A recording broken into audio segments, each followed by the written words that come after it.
Every morning before the market opened, Darren stepped outside his little shop in the lower district. And every morning for the past 6 days, she was there. She was curled up like a child, her back resting against his metal shutter, her silver blue skin was marked with dirt, and her long black hair stuck to her cheeks from the cold night air. Her clothes were thin, torn, and not meant for sleeping outdoors. She never spoke. She never begged. She never asked for anything. Darren had tried to ignore her at first. He thought maybe someone would come for her. Maybe she was just lost or hiding. But no one came. On the second morning, he left a small packet of crackers beside her. She didn't even look at it. The next day, the food was still there, untouched. Strange girl, he muttered as he opened the shutter with a slow, metallic grind. She didn't even flinch. The shop was small old tools, machine parts, batteries, heating rods, and other junk no one cared about except scavengers and workers.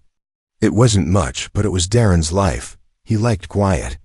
He liked being left alone. That's why he moved to this edge of space colony in the first place. But this girl, this alien woman, kept disturbing his peace. Not with noise, with her silence. By the 5th day, other shopkeepers had noticed her too. Some said she was a spy. Others thought she was sick or carrying some alien disease. One of the vendors even told Darren, better report her before something bad happens. But Darren didn't. He didn't know why. Maybe it was the way she looked at him, not with fear, not with hope, but with nothing at all. As if her soul had gone quiet. On the 6th night, the rain came. Hard, cold rain that turned the alley into a river. Darren stayed inside, warm, listening to the drops hit his roof like bullets. But he couldn't stop thinking about her. Was she still out there? Did she move to a better spot? Did she even feel the cold? He peeked out the window. She was still there, soaked, unmoving, her arms wrapped around her legs, head on her knees. She looked like a broken statue. He stood at the door for a long time, hand on the knob. Then he turned away and went to bed. The next morning, the air was icy. Darren opened the shutter, and she was still there, but something was wrong. Her body had slid sideways, her arms were limp. Her face was pale, even for someone with silver blue skin. Her eyes were closed. Darren's heart jumped. He crouched beside her and touched her shoulder. She didn't respond. He touched her cheek, cold. Hey. Wake up, he said quickly. Nothing. He lifted her in his arms, shocked by how light she was. Like a bundle of thin bones and wet cloth. She didn't resist. She didn't even breathe fast. Just small, slow, weak breaths. He looked around. The street was still empty. No one had come yet. He carried her inside, gently closing the door behind him. His shop wasn't warm, but it was better than outside. He laid her down on a folded blanket near the heater. He grabbed another blanket and wrapped it around her. Then he sat beside her, unsure what to do. Minutes passed. Her breathing stayed shallow. He made a cup of hot broth and touched it to her lips. She didn't drink, but she didn't push it away either. Then her eyes opened, just a little. Just enough to see.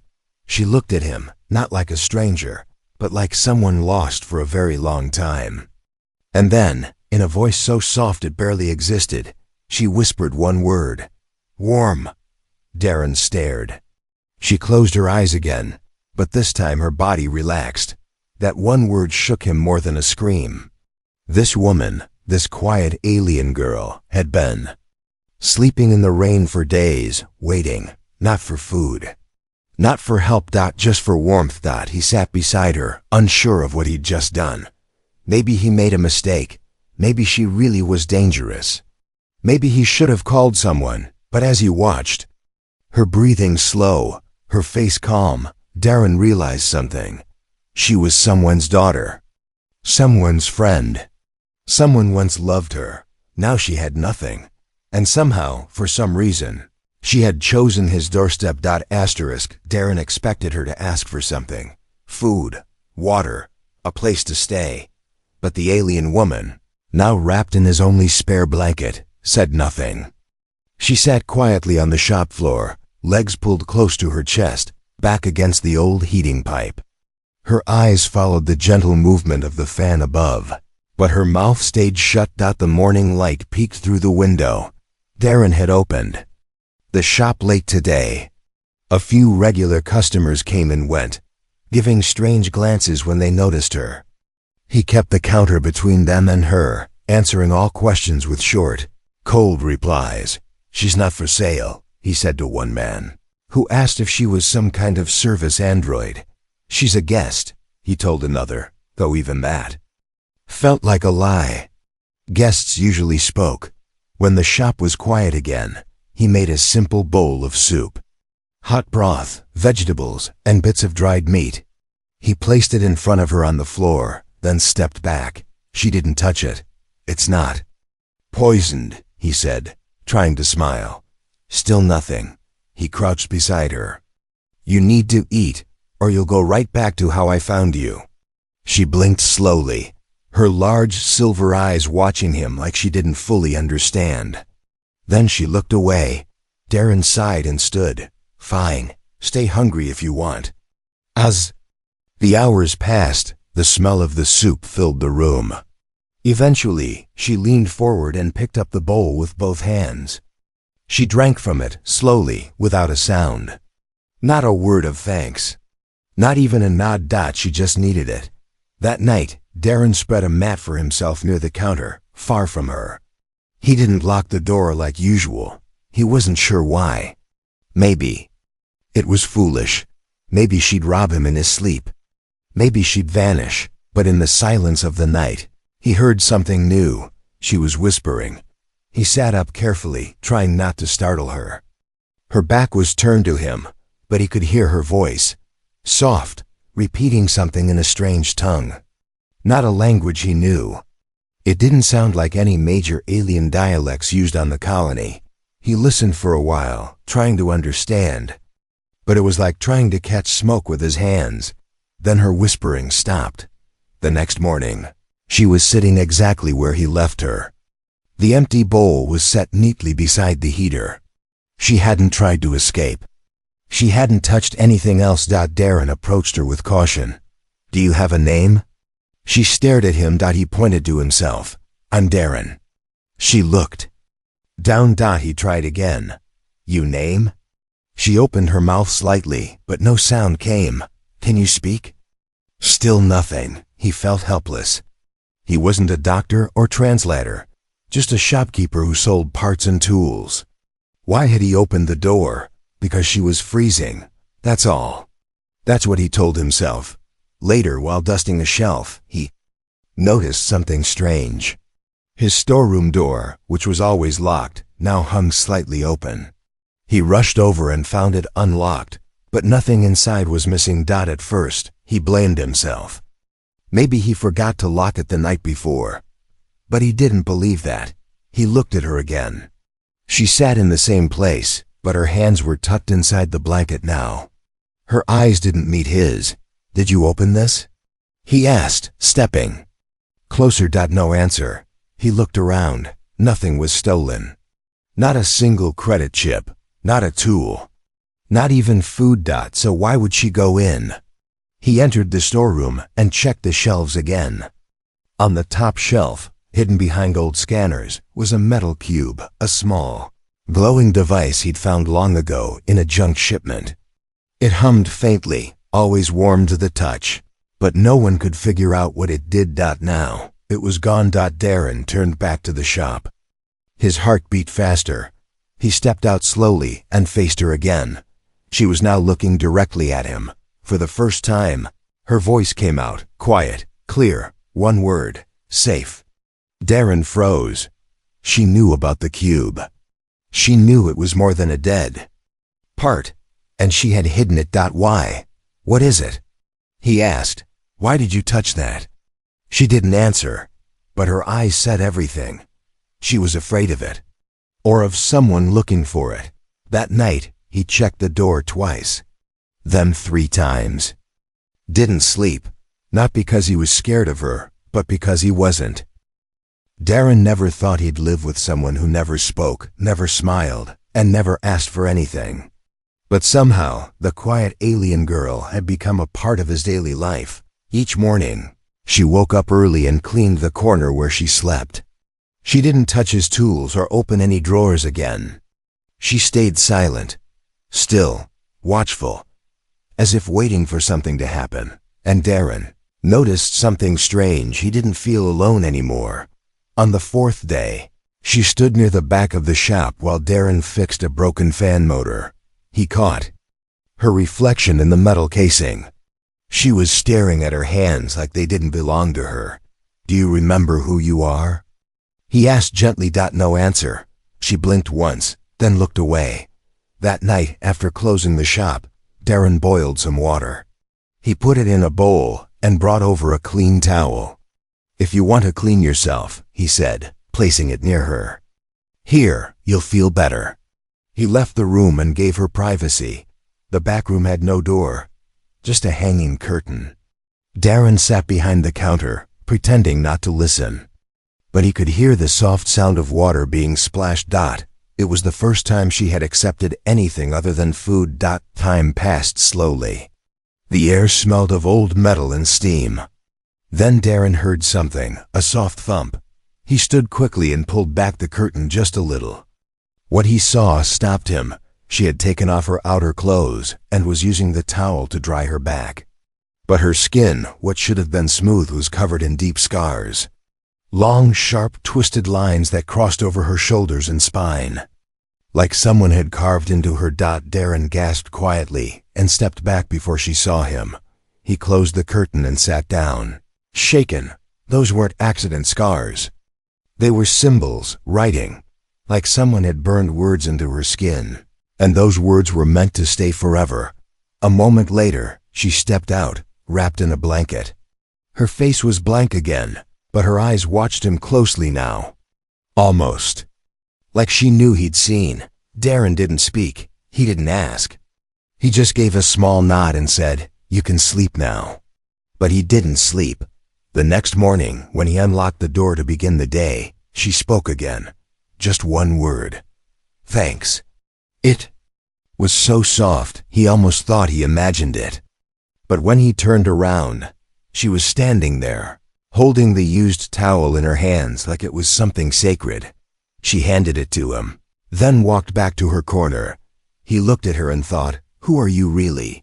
What happened to you out there?" Later that day, Darren tried to draw the symbols he saw on her back on a piece of paper. He went through his old archive drive and scanned through alien language charts. Most were public records of known dialects from colonies, trading partners, even ancient texts. But nothing matched. One symbol came close. It was part of an old slave brand used by a fallen regime on a distant planet in Sector 9, a regime known for mind control and identity removal.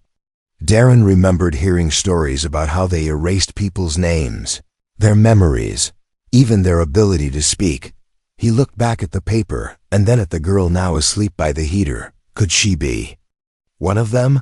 A runaway from that horror? He reached into his drawer and pulled out a small scanner. Carefully while she rested, he scanned the air around her. A low beep confirmed it. There was an internal tag hidden near her collarbone, a biochip. But it was inactive, like it had been shut off long ago. Darren leaned back, breath caught in his throat. She had been owned. She had escaped, and someone might still be looking for her. That night, the shop felt colder than usual. Darren placed an extra blanket over her and sat near the heater himself. She woke in the middle of the night, eyes wide with fear. Her breathing was fast. She looked around like she didn't know where she was. He didn't say anything. He just stood up slowly and brought over a cup of warm water. She took it with trembling hands. Then suddenly she whispered something strange. "Don't send me back." Darren froze. "Back where? Who's looking for you?" he asked softly. Her lips trembled. Her voice was cracked like dry stone. They ... Burn names ... faces. I don't want to disappear again. Darren felt a chill deeper than the cold wind outside. Whoever had hurt her, whoever had marked her like that, they weren't finished. They'd want her back. And she had come. To his door, not just for warmth ... but for protection. Asterisk before sunrise. Something felt wrong. Darren had just stepped outside to throw out old metal scraps when he noticed it. The street was too quiet. The air was heavy. The fog was thick, rolling in from the hills like a slow-moving wall. Even the shop signs above seemed to disappear into the white mist. He turned quickly and locked the door behind him. Inside, the alien girl was already awake. She stood by the window, holding the curtain just slightly open, staring out with wide eyes. "What is it?" Darren asked. She didn't speak, but her hand trembled on the fabric. That's when he saw them, 3 tall shadows in the fog. Not walking, moving, gliding, their heads turned from side to side with sharp mechanical precision. Glowing red visors blinked through the white curtain of mist. Darren's throat went dry. The girl whispered one word. "Hunters." He moved fast. "Back room now," he said, pointing. She hesitated, eyes locked on the shadows. Then she ran. He lifted the counter hatch and pulled up the hidden floor panel beneath the tool racks. It was a tight space, built long ago for hiding black market parts during surprise inspections. He had never used it for people. "Get in," he told her. She crawled down silently, folding herself into the darkness. Darren pulled the cover shut. Just as a hard knock hit the front door. Bam, bam, bam. He opened it slowly. 3 armored figures stood in a triangle. Their suits were smooth, jet black, and had no markings. Their boots didn't even make noise. One stepped forward. "Civilian." The voice came from a hidden speaker, flat and sharp. "We are seeking a Class G fugitive, female, alien origin. Last known location this block." Darren kept a straight face. "I run a parts shop. I don't house criminals." A red light scanned his face, then his body, then the interior of the shop. "We'll inspect your inventory." Darren stepped back. "Sure, but you'll find nothing here but broken metal and dust." The hunters walked in, moving without sound. One scanned the shelves. Another checked the walls. The third stopped in front of the back room. Darren's heart pounded. "Restricted area," he said, voice calm. "Storage only. Private items." The hunter stared at him for a long moment, then lifted a small device and tapped a button. A glowing hologram appeared in the air. It was her face. Younger, cleaner, her hair longer, her eyes full of fear. "Fugitive number 7932.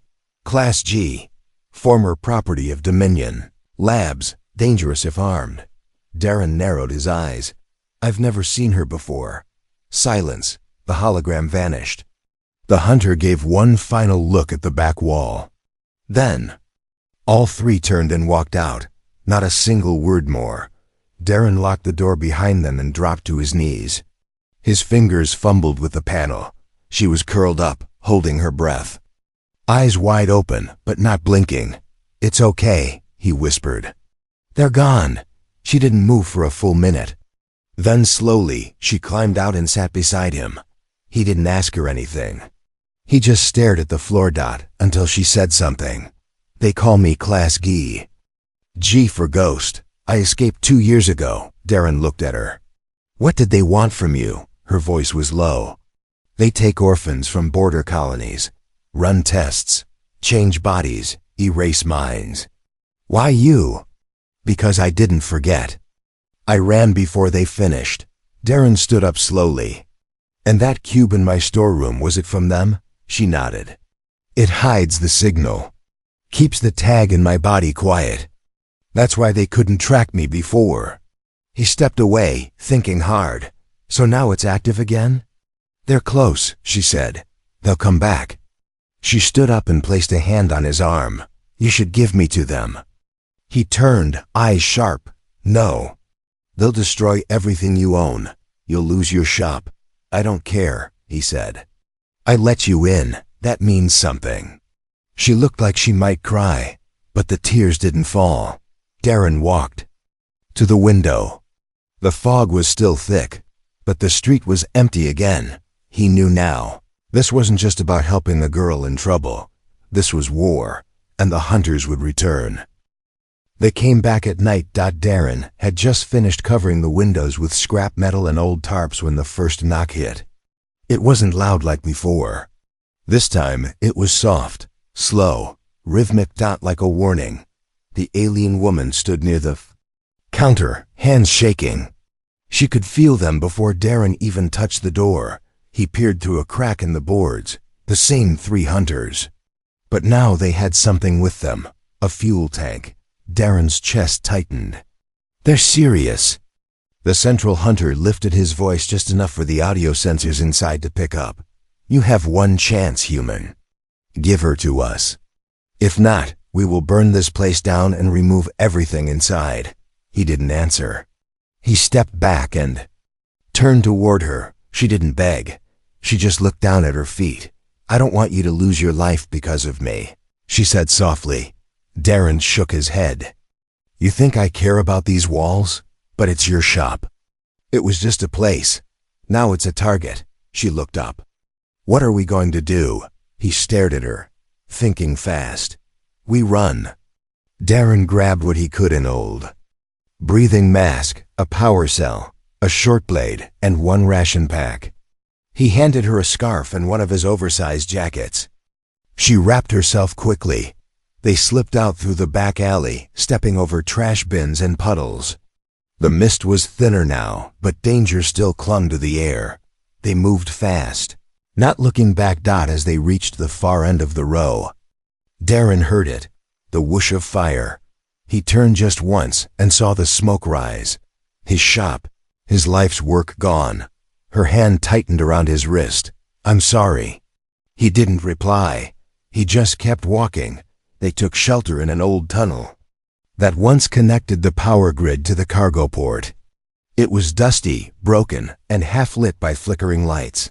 I used to play down here as a kid, Darren said, before the upper sector built their towers. She nodded and sat down on a crate. He watched her carefully. She was breathing fast, too fast. Are you okay? He asked. She looked pale, sweat on her forehead. She gripped her stomach. This planet's air. It's wrong for me, she whispered. Darren moved closer. But you were fine before. The signal blocker is gone, she said. It helped my body adjust. Now, I'm breaking down. Darren stood up fast. Then we need a new one. She shook her head. They're not common. They were made by the same labs I escaped. Then we find someone who doesn't ask questions. Darren said. He pulled up his wrist device, accessing an old contact list. There was one name he hadn't called in years. To Val. A black market fixer who used to sell stolen Dominion tech. Can you move? Darren asked. She stood with effort. Yes, but not for long. The outer ring of the city was full of broken towers and silent streets. Long ago, people used to live here. Now it was just shadows and silence. They reached Toval's place, a hidden lab inside a collapsed transport station. Darren knocked twice, then hit the side panel with a flat palm. A green light blinked, and the door opened. Toval hadn't changed. Big, scarred, eyes too sharp for comfort. Darren, he grunted. Didn't think I'd see your face again. I need a signal suppressor. Now. Toval leaned against the wall. That tech's not cheap. She's dying, Darren said. Toval finally looked at the woman. She stood quietly, trying to hold herself together. He stepped closer, inspecting her without shame. She's Class G, he said. You know what that means, right? Darren nodded. I don't care what she was. I care what she is now. Toval whistled. Brave talk for someone with no credits left. You do know the Dominion puts bounties on ghosts like her, right? Enough. To buy your shop back. Darren's jaw tightened. I'm not selling her. Then give me something else. What? Toval smiled coldly. You, your name, your labor. Darren looked at the woman. She stared at him with wide eyes, shaking her head. No, she whispered. You can't do that. But Darren had already made his choice. I'll work it off. Just give her what she needs. Toval nodded slowly. Deal. He turned and opened a hidden drawer. From inside, he pulled a silver device with glowing edges and handed it over. Press this under her collarbone. It'll hide her signal. It'll also balance her system. Darren took it and walked over to her.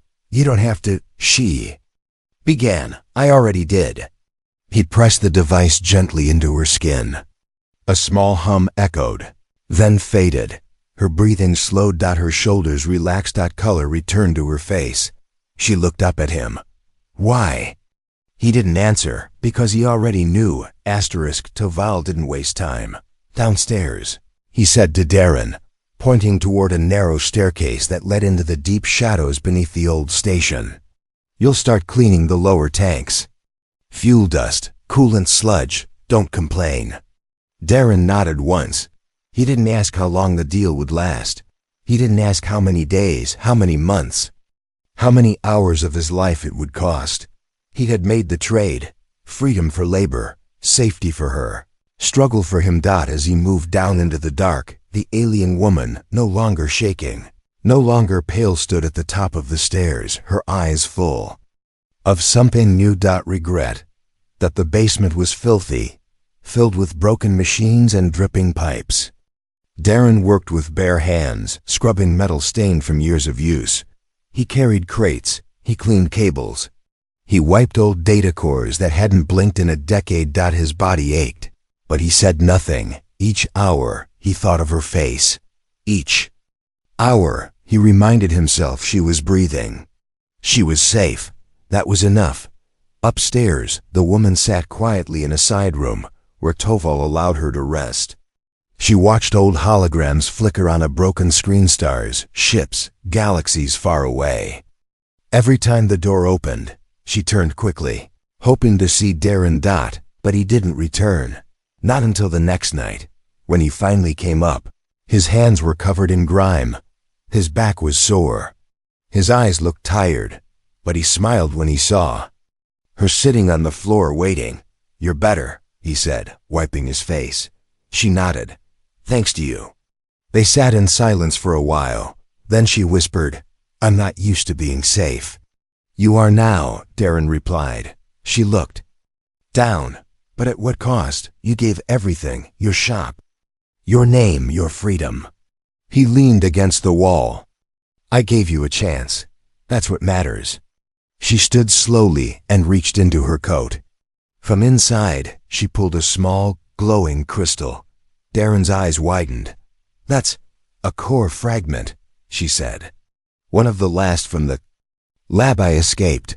It can power a ship, or buy a new life. You kept it hidden? She nodded.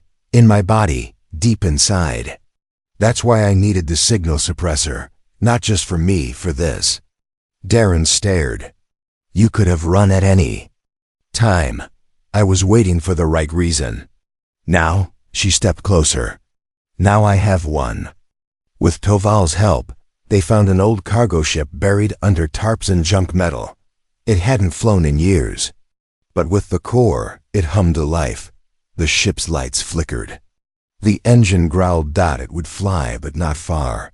Not unless someone stayed behind to guide the launch manually from the station's main tower. Darren knew what that meant. He turned to her. You're going alone. She shook her head. No, you're coming with me. Toval won't let me go. She gripped his arm. Then we break the deal. He smiled sadly. That's not how deals work. She frowned. You saved me. Now I save you. Before he could argue, she slipped away into the shadows. 2 hours later, the station lights went dark. Toval ran out of his room shouting, System failure. Someone's inside the core room. By the time he reached it, the door was locked from the inside. Backup power kicked in. Lights flickered. Then the cargo bay doors opened. Darren stood inside the ship's cockpit. Stunned. The girl was already there, fingers on the controls. How? She looked at him. You gave everything for me. I gave it back. Behind them, alarms screamed. Toval banged on the sealed doors. Go, she whispered. But your scars, your past, they don't own me anymore, she said. You showed me what freedom feels like. He took the seat beside her. The engines roared. The ship lifted off. Toval shouted, but the sound vanished under the blast of the thrusters. Above the clouds, stars stretched across the sky like fire. Planet grew smaller behind them. The girl sat still, watching the world fall away. What now? Darren asked. She smiled, for the first time. Now we go somewhere no one knows us. Somewhere I don't sleep in the cold. Somewhere you don't work for chains. He leaned back. Sounds good. She turned her head slowly, eyes shining. You were the first person to open a door for me. Now I'll never let it close. The sky was dark, but not with clouds. It was filled with fire. Darren stood on the ridge above the old colony, watching as what remained of the lower district burned in silence. From this distance, it looked like a small glow in the blackout. Memory being erased. The shop was gone, his tools, his cot, the broken shelves, the small heater in the corner, all of it, dust now. But when he turned, she was still there. Seray, a dot no longer trembling. No longer silent. She stood beside him, shoulders straight, eyes bright under the stars. They landed 2 sectors away on a moon called Trestle 4. Known for its peaceful refugee towns and deep green forests. Most didn't ask questions here. Most didn't care who you were, as long as you worked hard and didn't cause trouble. Darren and Saraya found a quiet place near the edge of the forest. A small building with solar panels, 1 room, and enough open land to grow their own food. It wasn't much, but it felt like the first real home either of them had ever known. Saraya learned quickly. She helped with soil blocks, repaired tools, and installed wind fans. Her body had healed, but the marks on her back stayed. Darren never asked her to hide them. And Saraya never hid from him. Each night, they sat on the wooden steps outside the door. They didn't speak much. They didn't need to. One evening, while the wind passed softly through the trees, she looked at him and said, "Do you miss it?" "The shop?" he asked. She nodded. Darren leaned back, hands behind his head. "I miss the old tools. I miss my routines. But no, I don't miss what I was." "What were you? Alone?" She placed her hand gently over his. "I was worse," she whispered. "I was nothing." He didn't answer, because she wasn't nothing anymore. Weeks passed. Seasons shifted. Saraya started building again, something small in the clearing behind the house. At first, Darren thought it was a storage shed. But when he peeked inside, he saw something else. A table. A light. A workbench. Old wires, gears, parts. "A new shop?" he asked. She smiled. "A quiet one, just for us. You think anyone here needs broken fans and rusted circuits?" She nodded. "People always need someone who fixes things." Darren stepped inside and touched the clean wood surface of the workbench. It felt like the start of something. One night, as rain tapped gently on the roof, Saraya woke with a sharp breath. Darren sat up beside her. "You okay?" She nodded slowly. "A dream. About them?" "No," she said. "About you. About the day you opened the door." He waited. "I remember thinking, this is the last place I'll lie down. I was ready to disappear. But you didn't see a slave, or a body, or a threat." "I saw someone cold," Darren said. Double quotes, "No. You saw someone worth saving." She took his hand and held it tightly. "I never belonged anywhere," she whispered. "Not until you opened that door." Darren looked at her, really looked. "I never truly lived until you walked in." They didn't build a big life. There were no riches, no machines humming, no colony. Patrols. Just soil, stars, and silence. But the silence didn't feel empty anymore, it felt full of second chances.